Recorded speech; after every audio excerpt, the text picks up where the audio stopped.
We now invite a special guest for the evening, Mrs. Kovai Santhamani ma'am, Tamil orator, motivational speaker, professor in Sugna College of Arts and Science, to the stage please. கற்களால் கட்டப்படுவது கட்டிடம், அன்பினால் கட்டப்படுவது வீடு, பக்தியால் கட்டப்படுவது கோயில்.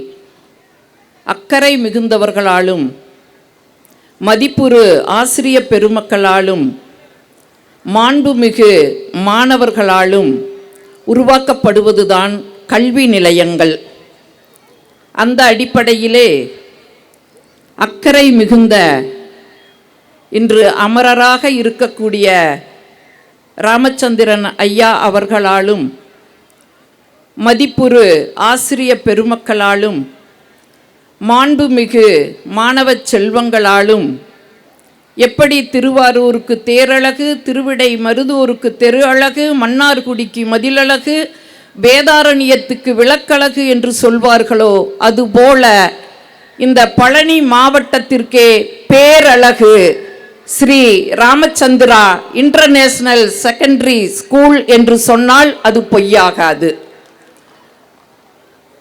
இந்த நிர்வாகத்தினுடைய தாளாளர் அவர்களே, செயலர் அவர்களே, திருமதி செயலர் அவர்களே, இருபால் ஆசிரிய பெருமக்களே, முதல்வர் அவர்களே, பெற்றோர்களே, எப்பொழுதுமே என்னை பெற்ற பெற்றோர்களை விட நான் உயர்வாக மதிக்கின்ற மாணவ செல்வங்களே, அத்துணை பேருக்கும் பணிவு கலந்த வணக்கத்தை கனிவோடு சொல்லுவதிலே நான் மகிழ்ச்சி கொள்கின்றேன். இப்போ மாணவ செல்வங்களுக்கெல்லாம் ஒரு சந்தேகம் வரலாம், ஏன் எங்களை மட்டும் பெற்றோர்களை விட உயர்வான மாணவர்கள்னு சொன்னீங்க அப்படின்னு ஒரு சந்தேகம் வரலாம். என்னை 10 மாதம் கருவிலே சுமந்து இந்த மண்ணிலே புறந்தள்ளி எனக்கு சாந்தாமணி என்று பெயர் வைத்தவர்கள் என்னுடைய பெற்றோர்கள். நான் தற்பொழுது சுகுணா கலை மற்றும் அறிவியல் கல்லூரியிலே தமிழ்துறையிலே துறை தலைவராக பணியாற்றி கொண்டிருக்கிறேன். நான் வேலை செய்கின்ற அந்த நிறுவனத்திலே என்னுடைய பெயர் சாந்தாமணி என்றுதான் இருக்கும். ஆனால் வகுப்பறையில் எனக்கு சாந்தாமணி என்ற பெயர் இருக்குமா? என்னுடைய மாணவர்கள் எனக்கு ஒரு பெயர் வைத்திருப்பார்களா இல்லையா? ஆக பெற்றோருக்கு அடுத்தபடியாக பெயர் வைக்கின்ற பாக்கியம் மாணவ செல்வங்களுக்கு இருப்பதால் என்னை பெற்ற பெற்றோர்களை விட உயர்வான மாணவர்கள்னு சொன்னேன். இதுக்கு நல்லா கைதட்டலாம். இங்கே பெற்றோர்கள் கொஞ்சம் தைரியமாக உட்காருங்க.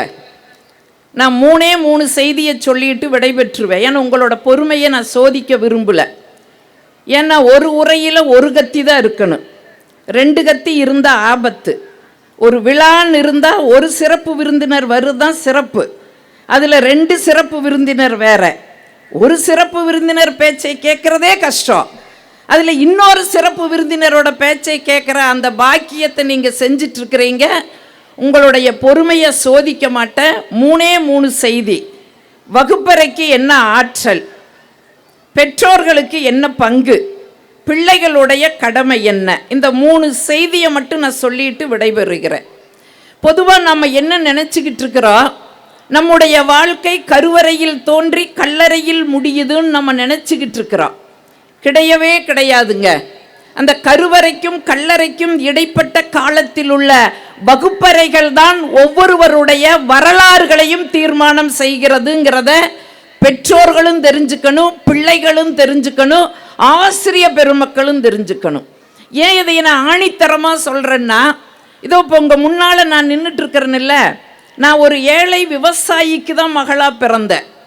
அன்னைக்கெல்லாம் பெண் பிள்ளைகள் படிப்பது அப்படிங்கிறது கொஞ்சம் கடினம். ஆண்களுடைய படிப்பு தொடரு, பெண் பிள்ளைகளுடைய படிப்பு ஒரு குறிப்பிட்ட காலத்தோடு நின்றுரு. எப்போ தெரியுங்களா? அந்த பெண் பெரிய மனுஷியானா பள்ளிக்கூடம் அனுப்ப மாட்டாங்க.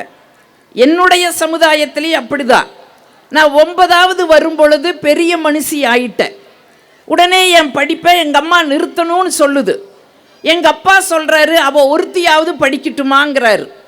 எங்கள் அம்மா சொல்லுது, அவள் படித்து என்னங்க கிழிக்க போகிறா, அடுத்த வீட்டில் போய் சட்டிவான தானுங்க கழுவ போகிறா, அவளுக்கு எதுக்குங்க படிப்பு, வேண்டாம் நிறுத்துங்கங்குது எங்கள் அம்மா. எங்கப்பா சொல்கிறாரு, இல்லைம்மா அவள் ஒருத்தியாவது படிக்கட்டுமா. இதில் என்னோட 9ஆம் வகுப்பு பிரேக்கு. நான் பள்ளிக்கூடம் போகல, ஒரு வருஷம் வீட்டுக்குள்ளேயே இருந்தேன். ஏன்? இவங்க வீட்டுக்குள்ளே பட்டிமன்றம் நடத்திட்டு இருந்தாங்க. இப்போ தெரியுதா நான் ஏன் பட்டிமன்ற பேச்சாளராக வந்தேன்னு? இதில் படிப்பு தொடருமா தொடராதான், இதில் எங்கள் அப்பா ஜெயிச்சிட்டார். இப்போ என் 9ஆம் வகுப்பு தொடருது. நான் 9ஆம் வகுப்புக்கு ரீஎன்ட்ரி கொடுக்குறேன்.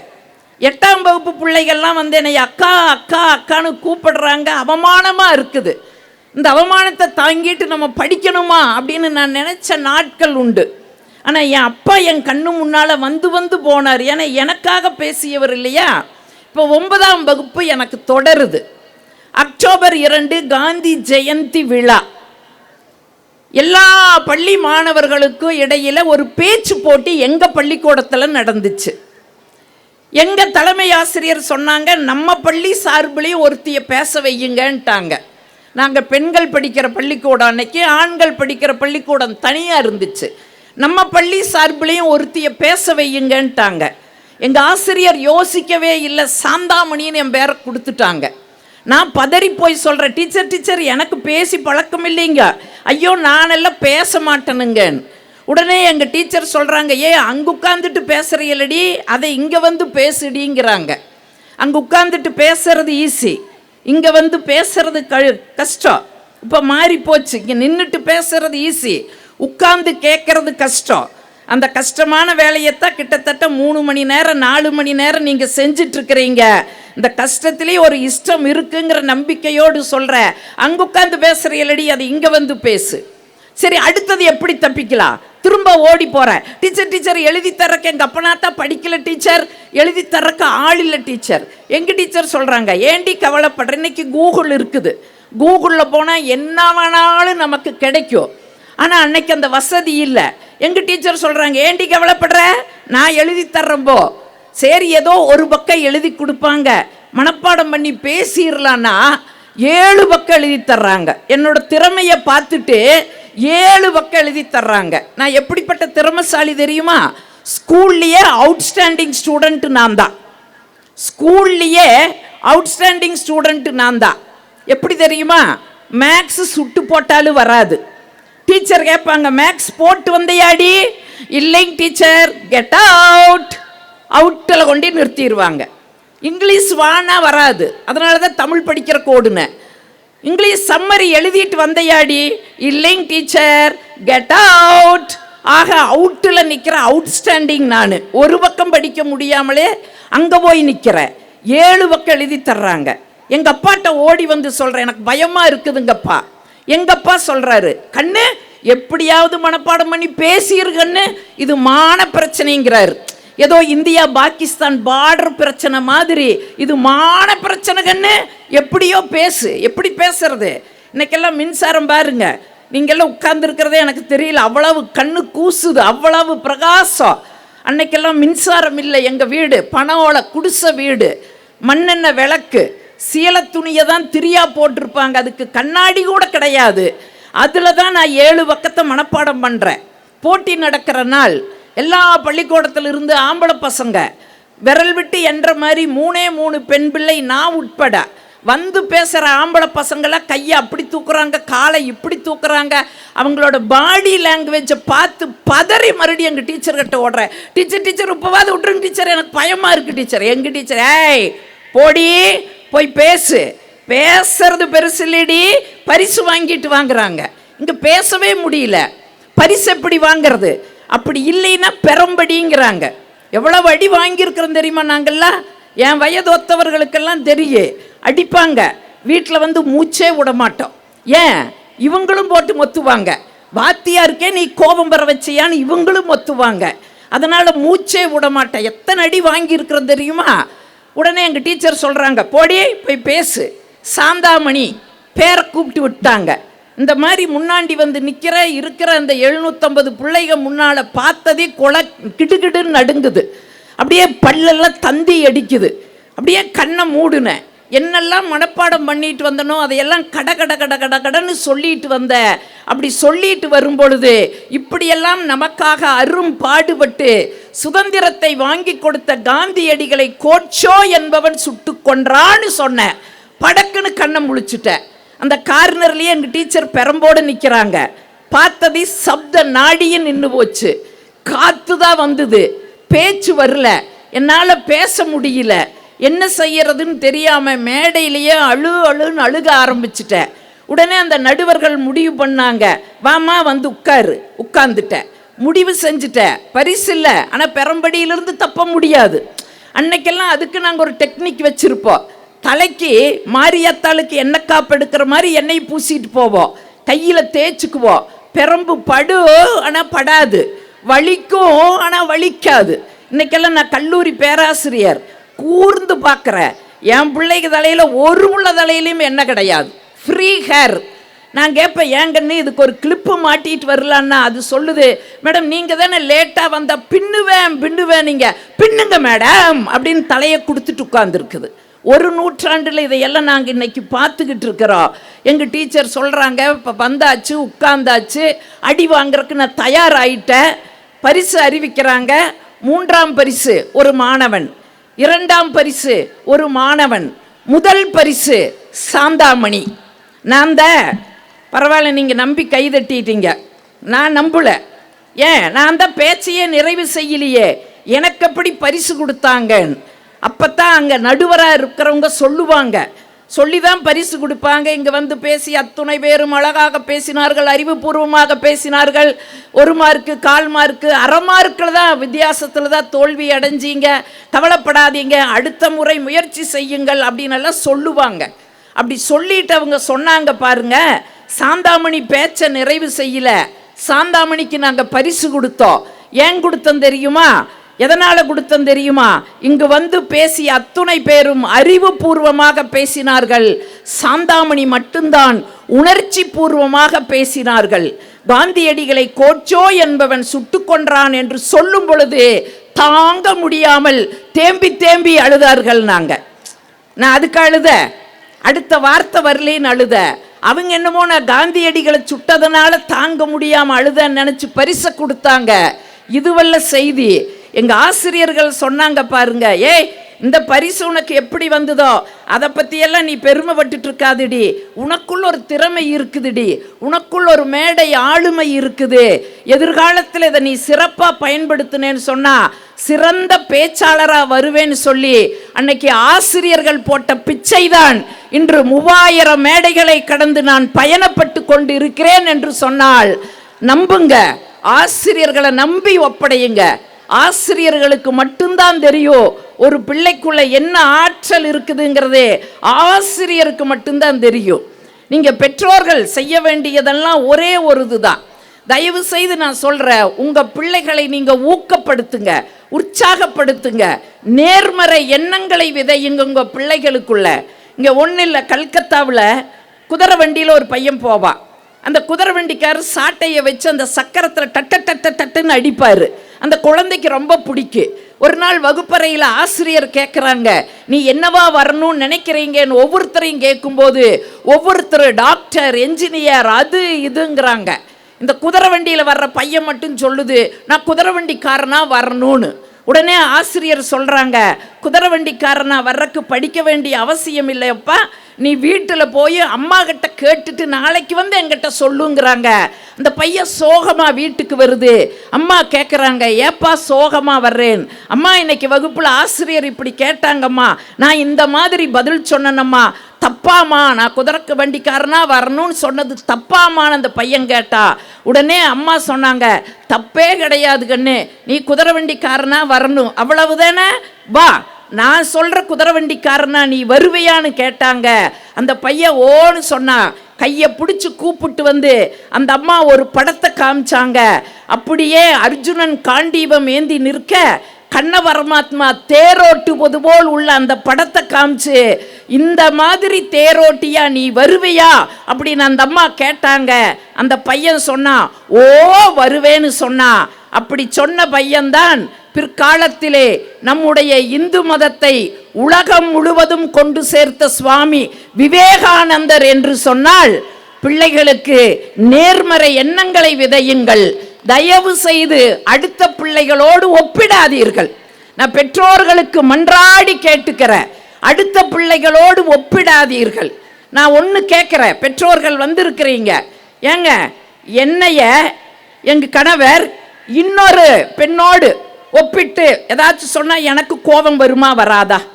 இல்ல, ஏன் கணவரை இன்னொரு ஆணோடு ஒப்பிட்டாங்க பாருங்க, எவ்வளவு சம்பாதிக்கிற, எப்படி இருக்கிற அப்படின்னு நான் ஒப்பிட்டு சொன்னா ஏன் இதுக்கு கோபம் வருமா வராதா? இப்போ நம்ம வீட்டு பெண்ணை இன்னொரு பெண்ணோடு ஒப்பிடுறதோ அல்லது இன்னொரு ஆணை இன்னொரு ஆணையுடன் ஒப்பிடும்போது கோபம் வருமா வராதா? விபரீதம் வருங்க. ஒன்றும் இல்லை, ஒரு இதில் 2 பேர் வேலைக்கு போகிறாங்க. அந்த அம்மா கொஞ்சம் சுமாராக தான் சமையல் பண்ணு. இந்த கொரோனா காலத்தில் எல்லாத்துக்கும் பூட்டு போட்டோமா, சமையலுக்கு மட்டும் பூட்டு போடலையா? அந்த மனுஷன் என்ன பண்ணினாரு, எப்பவுமே இவங்க 2 பேர் வேலைக்கு போகிறதுனால பக்கத்து காம்பவுண்டிலிருந்து குழம்பு ரசம் எல்லாம் வரும், கொஞ்சம் சுவையாக இருக்குது. இந்த மனுஷன் தவறி போய் என்ன சொல்லிட்டா அந்த அம்மாட்டம்மா, வீட்டில் தானே இருக்கிறேன், அந்த பக்கத்து வீட்டு அந்த அக்காவை கேட்டு சமைக்க, அந்த அக்கா மாதிரி கொஞ்சம் பழகிக்கும் இந்த லீவுலேன்னு சொன்னான். உடனே அந்த அம்மா வழக்கம் போல் சமைச்சுது, அதில் ஒன்றும் இல்லை. உடனே இவருக்கு கோபம் வந்துச்சு கொஞ்சம். ஏமா வழக்கம் போல் ஒன்றும் இல்லை, உப்பில்லை உரப்பில்லை காரம் இல்லை, வழக்கம் போல் சமைச்சிருக்கிறியான்னு கோபப்பட்டார். உடனே அந்த அம்மா ஃபோன் எடுத்துட்டு அழுதுட்டு யாருக்கிட்டையோ பேசுச்சு. இவர் என்ன நினச்சாரு, அவங்க அம்மா கிட்ட ஆறுதல் தேடுதுன்னு நினச்சாரு. நீங்கள் நம்ப மாட்டீங்க, 10 நிமிஷத்தில் கார்பரேஷன் லாரி வந்து நின்றுச்சு. அவரோட பேரை சொல்லி கேட்டது ராமசாமின்னு. இவர் நான் தான் சாருனாரு. சோத்துல உப்பில்லை காரம் இல்லை உரப்பில்லை நல்லா சொன்னையான்னு. ஆமாங்க சாமி சொன்னேன்னாரு. வா உனக்கு கொரோனா வந்திருக்குதுன்னு பிடிச்சிட்டு போயிட்டாங்க. நீங்கள் எப்பவுமே அடுத்தவங்களோடு ஒப்பிடாதீர்கள். ஏன் தெரியுமா? நான் ஒன்று பெற்றோர்களை கேட்குறேன், உங்களுடைய ராசியும் பிள்ளைகளுடைய ராசி ஒன்றா? கிடையாது. உங்களுடைய நட்சத்திரமும் பிள்ளைகளுடைய நட்சத்திரமும் ஒன்றா? கிடையாது. இல்லை, நீங்கள் சாப்பிட்ற சாப்பாடும் பிள்ளைகள் சாப்பிட்ற சாப்பாடும் ஒன்றா? கிடையாது. நம்மளாம் இடியாப்பம்னு ஒன்று திங்கிறோம், அந்த பிள்ளைங்க நூடுல்ஸ்னு ஒன்று திங்குது. தூரத்துலேருந்து பார்த்தா 10 எருமை வைக்கோல் மேயிற மாதிரியே இருக்குது. ரத்தமும் ஒன்று கிடையாது, உங்கள் ரத்தமும் பிள்ளைகள் ரத்தமும் ஒன்று கிடையாது. ஆக எதுவுமே ஒத்து போகாத போது உங்களுடைய உணர்வுகள் மட்டும் பிள்ளைகளுக்கு ஒத்து போகணும்னு சொல்லி தயவு செய்து நினைக்காதீங்க. பிள்ளைகளுக்கு ஊக்கப்படுத்துங்க. எனக்கு தெரிஞ்ச அளவுக்கு இன்னைக்கு முத்துக்குமரன் சொன்ன மாதிரி மதிப்பெண் மதிப்பெண் மதிப்பெண்ணை தேடி ஓடிக்கிட்டு இருக்கிறோம். இது எதுக்குன்னு கேட்டால் மகிழ்ச்சி, மதிப்பெண் வாங்கினா மகிழ்ச்சி, மதிப்பெண் வாங்கினா மகிழ்ச்சிங்கிறோம். கிடையவே கிடையாதுங்க. மதிப்பெண் வாங்கினா மகிழ்ச்சி வராது. பிள்ளைகள் மகிழ்ச்சியாக இருந்தால் மதிப்பெண்கள் வாங்குவார்கள் அப்படிங்கிற ஒரு தன்னம்பிக்கையை பிள்ளைகளுக்குள்ள கொடுங்க. எனக்கு தெரிஞ்சு நானெல்லாம் இன்னைக்கு 35 வாங்கி பாஸ் ஆனதே பெருசு. எங்கள் அம்மா பாயாசம் கொடுத்து ஊரே கொண்டாடுனா. கிறக ஃபெயில் ஆகுன்னு நினச்ச பாஸாகி வந்ததுன்னு எங்கள் அம்மா சொன்னா. இன்னைக்கு உங்கள் பிள்ளைகள் எனக்கு தெரிஞ்ச வரைக்கும் 80, 85, 90, 95, 98 மார்க் வாங்குது. ஊருக்கே பிரியாணி செஞ்சு கொடுக்கணுமா இல்லையா? 98 மார்க் வாங்கி இருக்குதுங்க. ஒரு அம்மா உடனே கேட்குது, 2 மார்க் எங்கே போச்சுன்னு. அது என்ன தெருவிலியா போட்டுட்டு வந்துச்சு? தயவு செய்து மதிப்பெண்ணை மையப்படுத்தாதீங்க. பிள்ளைகளுக்கு ஊக்கத்தை கொடுங்க, தட்டி கொடுங்க. போனா போகுதுகன்னு, இது இல்லைனாலும் அடுத்ததில் நம்மளால ஜெயிக்க முடியுங்கிற அந்த நேர்மறை எண்ணங்களை பிள்ளைகளுக்குள்ள விதையுங்க. பிள்ளைகளுக்கு நான் ஒன்று சொல்லிக்கிட்டு போயிடுறேன். பிள்ளைகளுக்கு இன்னைக்கு இந்த தேசம் ஒரு வருத்தத்தோடு இந்த செய்தியை நான் பதிவு பண்ணுறேன். இன்னைக்கு இந்த தேசம் நடிகர்களை கொண்டாடுகிற தேசமாக மாறிக்கொண்டு இருக்கிறத நினைக்கும் போது உண்மையிலேயே எனக்கு வருத்தமாக இருக்குது. நடிகர் ஒரு ஹீரோ அப்படின்னா ஒருத்தர்னா பேரை சொல்கிறாங்க, ஒரு ஹீரோயினி அப்படின்னா அவங்களுக்கு பிடிச்ச பேரை சொல்கிறாங்க. எனக்கு தெரிஞ்சு அசல் ஹீரோ அசல் ஹீரோயினி அம்மா அப்பான்னு எந்த பிள்ளைகளும் இது வரைக்கும் சொல்லலை, எந்த பிள்ளைகளும் சொல்லலை. தயவு செய்து இந்த ஸ்ரீ ராமச்சந்திரா பள்ளியில் படிக்கக்கூடிய குழந்தைகளாவது இனிமேல் உங்களுடைய ஹீரோ யாருன்னு சொன்னா என்னுடைய அப்பான்னு சொல்லுங்க, என்னுடைய ஹீரோயினி யாருன்னா அம்மான்னு சொல்லுங்க. ஏன் தெரியுமா? பிள்ளைகளுக்கு அப்பாவோட அருமை நிறைய தெரியறதில்ல. முத்துக்குமரன் கோடிட்டு காமிச்சிட்டு போனாரு. இங்க ஒன்றும் இல்லைங்க, அப்பா அழுது யாராச்சும் பார்த்துருக்கீங்களா? அம்மா அழுதுரு, ஏதாச்சும் சிக்கல்னா அம்மா நாசமா போனவனே நாசமா போனவளே உனக்காக கஷ்டப்பட்டு அத்தனைய அடமானம் வச்சு அப்படி பண்ணி இப்படி பண்ணின்னு அழுது மூக்க சிந்தி எனக்கு குழம்பு வேற கொஞ்சம் ருசியா இருந்து அது ஆர்ப்பாட்டம் பண்ணிரு. ஆனால் அப்பா ஒரு பொழுதும் அழுக மாட்டார். ஏன்? அழுகிறதுக்கு அவர்கிட்ட எந்த கஷ்டம் இல்லையா? வாழ்நாள் முழுவதும் அப்பா சந்தோஷமா இருக்கிறாரா? அவருக்கு அழுகைக்கான காரணங்களே இல்லையானா கிடையவே கிடையாது. ஒரு பொழுது அப்பா அழமாட்டார். ஏன் தெரியுமா? தன்னோட கண்ணில் கண்ணீர் வந்துச்சுன்னா குடும்பத்தில் இருக்கிறவங்களோட கண்களில் ரத்த கண்ணீர் வரும்னு சொல்லியே எந்த அப்பாவும் அழமாட்டார், எந்த அப்பாவும் அழமாட்டார். நல்ல பிள்ளைகள் அப்பாவுக்கு ஒரு கைதட்டு கொடுங்க. எங்கள் அப்பா தான் ஹீரோன்னு சொல்கிற பிள்ளைகள் நல்ல ஒரு கைதட்டை கொடுங்க. இன்னும் நிறைய வீடுகளில் நீங்கள் இன்னையிலிருந்து வாட்ச் பண்ணுங்க. அப்பா கூலி வேலை செய்வார், இல்லை ஏதாச்சும் கம்பெனியில் வேலை செய்வார். சனிக்கிழமையான கூலியை வாங்குவார். இந்த பிள்ளைக்கு அது பிடிக்கும், அந்த பிள்ளைக்கு அது பிடிக்குன்னு கொஞ்சம் கொஞ்சமாக பொட்டலத்தை கட்டிட்டு வந்து பிள்ளைங்க தூங்கிட்டு இருக்கிற குழந்தைகளை எழுப்பி சாப்பிடு சாப்பிடுன்னு கையில் கொடுத்து சாப்பிட வைப்பார். சாப்பிட்டு அந்த குழந்தைங்க அந்த இடத்துலையே தூங்கு.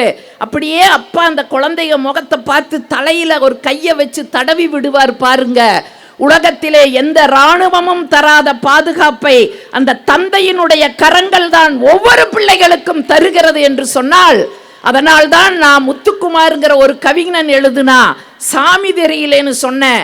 எங்க அப்பா என்னை தோல்ல வச்சுட்டு காமிச்சாரு. எனக்கு அப்புறம்தான் தெரிஞ்சுது ஒரு சாமியோட தோல்ல உட்கார்ந்துட்டு தான் நான் சாமியவே பார்த்துருக்கிறேன்னு முத்துக்குமார் எழுதினார்னா கொண்டாட வேண்டிய ஹீரோ இனி நடிகர்கள் கிடையாது. உன்னுடைய அப்பாங்கிறது இந்த நாளில் எழுதி வச்சுக்கோ. அம்மாவை ஒதுக்க முடியுமா? நம்ம ஒவ்வொருவருடைய மகிழ்ச்சிக்கும் பின்னாலேயும் அம்மாவோட வழி இருக்குதுன்னு நம்ம ஒரு நாளாவது தெரிஞ்சிருக்கிறோமா? பிறந்த நாள் வருது, கொண்டாடுறோம், புது துணி, என்ன கேட்குறோமோ அதை எல்லாம் அப்பா அம்மா வாங்கி கொடுக்குறாங்க. பள்ளிக்கூடத்துலேயும் நாங்கள் திட்டமாட்டோம். ஏன் இன்னைக்கு உனக்கு பிறந்த நாள், நாளைக்கு வச்சு செய்யற அப்படின்னு திட்டமாட்டாங்க. அன்னைக்கு மகிழ்ச்சியாக இருப்போம். அந்த மகிழ்ச்சியாக இருக்கிறதுக்கு பின்னால் ஒருவருடைய வழி இருக்குதுன்னு யாராச்சும் உணர்ந்துருக்கிறீங்களா? ஒன்றும் இல்லை. அறிவியல் படிக்கிற பிள்ளைகளுக்கு தெரியும். இந்த கரண்ட்டை அளக்கிறதுக்கு என்ன பெயர் வச்சிருக்கிறோம் தெரியுமா? வாட்ஸுங்கிற பெயரில் அளக்கிறோம். இந்த பூகம்பம் இது மாதிரி எல்லாம் வந்தால் ரிக்டருங்கிற பேரில் அளக்கிறோம். சத்தங்களுக்கு டெசிபல்னு பேர் வச்சிருக்கிறோம். அதே மாதிரி மனித உடம்புக்கு வருகிற வலிக்கு டெல் அப்படின்னு பேர் வச்சிருக்கிறோம். சாதாரணமாக ஒரு மனிதனுடைய உடம்புக்கு 47 டெல் வலியை தாங்கக்கூடிய ஆற்றல் இருக்குது. அதுக்கு மேலே வந்தால் செத்துருவோம். ஆனால் ஒரு தாய் பிரசவத்தின் போது 57 டெல் வலியை தாங்கித்தான் ஒரு குழந்தையை இந்த மண்ணிலே பிரசவிக்கிறாள் என்றால் கிட்டத்தட்ட 20 எலும்புகளை உடைத்தால் என்ன வலியோ அந்த வலியை தாங்கித்தான் ஒரு தாய் பிரசவிக்கிறாள் என்று சொன்னால், அன்பு பிள்ளைகளே, நாம் கொண்டாட வேண்டிய ஹீரோயினி உங்களுடைய அப்பா அம்மா. அவங்களுக்கு நீங்கள் இந்த நல்ல நாளில் ஒரு கிஃப்ட் கொடுக்கலாம். என்ன கிஃப்ட் கொடுக்கலாம்? கால நேரம் பார்க்காம கஷ்டப்படுற அப்பாவுக்கு ஒரு கடிகாரம், ஒரு வேட்டி சட்டை, ஒரு பேண்ட் ஷர்ட்டு, அம்மாவுக்கு ஒரு பட்டு புடவை. இப்போ எது வாங்கி கொடுத்தாலோ அவங்களுடைய சம்பாத்தியத்தில் தான் தருவேன். அதற்கு பதிலாக நீங்கள் நினச்சா அவங்களுக்கு ஒரு நல்ல கிஃப்ட் கொடுக்கலாம். நல்ல பிள்ளைகள் அப்படிங்கிற பெயரை உங்களுடைய பெற்றோர்களுக்கு நீங்கள் வாங்கி தர வேண்டும் என்று சொல்லி ஒரு நல்ல தரம் மிகுந்த கல்லூரி பள்ளி நிறுவனத்திலே பிள்ளைகள் படித்து கொண்டிருக்கிறார்கள் என்று பெற்றோர்கள் நம்பிக்கையோடு திரும்புங்க. இப்படி முடிக்கிற, ஏன் உன்னை கூப்பிட்டுருக்கிறனால நீ காக்கா பிடிக்கிறையா, ஐஸ் வைக்கிறையான்னு கேட்கலாம். கிடையாது. இங்கே உங்கள் பிள்ளைகள் சாதனை படைத்ததுனால நான் தரமான பள்ளின்னு சொல்லலை. உங்கள் பிள்ளைகள் ஸ்க்ரீனில் வந்து அப்படி செய்கிறோம் தலைநகர் பெயரெல்லாம் சொல்கிறதுனால நான் தரம் வாய்ந்த பள்ளிக்கூடம்னு சொல்லலை. எத்தனையோ கல்லூரிக்கு போயிருக்கிற, எத்தனையோ பள்ளிக்கூடங்களுக்கு போயிருக்கிற, அங்கெல்லாம் பேரண்ட்ஸ் டே கொண்டாடுவாங்க, கிராண்ட் பேரண்ட்ஸ் டே கொண்டாடுவாங்க. நான் கேள்விப்பட்டிருக்கிறேன். முதலாக பிரதர்ஸ் சிஸ்டருக்கு டே கொண்டாடிய ஒரே ஒரு பள்ளிக்கூடம் இந்த ஸ்ரீ ராமச்சந்திரா பள்ளிக்கூடம் என்று சொன்னால் இது எங்கேயுமே உலக வரலாற்றில் நான் கேள்விப்படல. இன்னைக்கு இருக்கிற சூழலுக்கு சகோதரத்துவத்தை விதைக்க வேண்டியது நம் கடமை. அதனால தான் அமெரிக்காவில் விவேகானந்தர் போய் பேசும்பொழுது எல்லாரும் லேடிஸ் அண்ட் ஜென்டில்மேன் பேசும் பொழுது முதலாக விவேகானந்தர் பிரதர்ஸ் அண்ட் சிஸ்டர்ஸ்ன்னு பேசினாரு.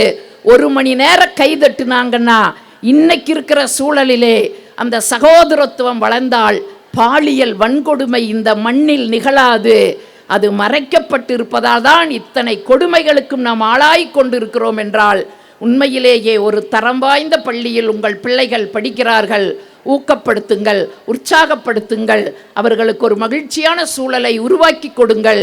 இங்கு மேடைக்கு வந்த அத்துணை பிள்ளைகளுமே உலக அரங்கிலே உயர்வடைவார்கள் என்று சொல்லி அத்துணை பேரையும் வாழ்த்தி வணங்கி விடைபெறுகிறேன். நன்றி, வணக்கம்.